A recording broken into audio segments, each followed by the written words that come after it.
এই মধুখালী থানা থেকে চরপটিয়ার দূরত্ব কমপক্ষে 45 কিলোমিটার।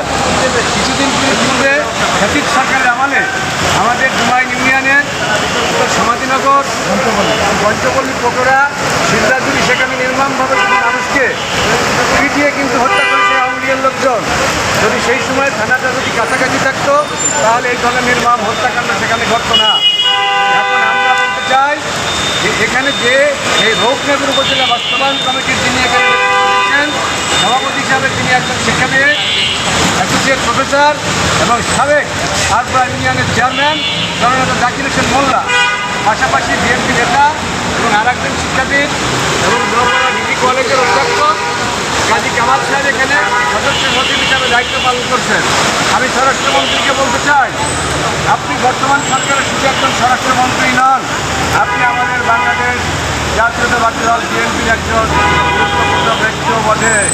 আপনি আইন বিশেষজ্ঞ একজন ব্যক্তি। সরকার যেহেতু মানুষের নিরাপত্তা, যানবাহনের নিরাপত্তা নিশ্চিত করার অঙ্গীকারবদ্ধ, অতএব আপনাকে অতি সত্তর মানুষের জনগণের যে চাহিদা আকাঙ্ক্ষা সেটার প্রতিফলন ঘটাতে হবে। রূপনগর থানা চাই, নইলে আন্দোলন থেকে কোনো রক্ষা নেই। থানা চাই, থানা দিতে হবে, নতুবা রাস্তাঘাট বন্ধ হবে।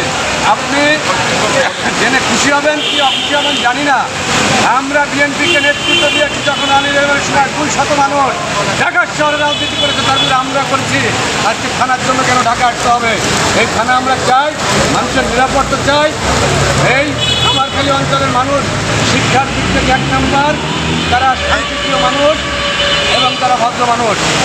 এই অঞ্চলে থানা বাস্তবায়ন করে আমাদের দেশের যানবাহনের নিরাপত্তা নিশ্চিত করতে হবে।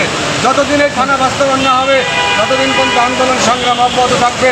প্রয়োজন বোধে দক্ষিণ পশ্চিম অঞ্চলের রাস্তা বন্ধ করে দিয়ে বসা হবে। যতক্ষণ পর্যন্ত থানা না হবে ততক্ষণ পর্যন্ত থাকবো। তারেক রহমানের জামানায় 40 কিলোমিটার দূর থেকে একজন মহিলা নারী এসে থানায় মামলা করবে, এটা বাংলাদেশের মাটির চলবে না। শহীদ রাষ্ট্রপতি জিয়াউর রহমান এদেশের মানুষের আশা আকাঙ্ক্ষার প্রতিফলন ঘটিয়েছিল, তা আমরা এখন তারেক রহমানের বাস্তবায়ন করতে চাই। ইনশাল্লাহ এই আশা রেখে, এই প্রত্যাশা রেখে আমি আমার বক্তব্য শেষ করলাম। আল্লাহ হাফেজ।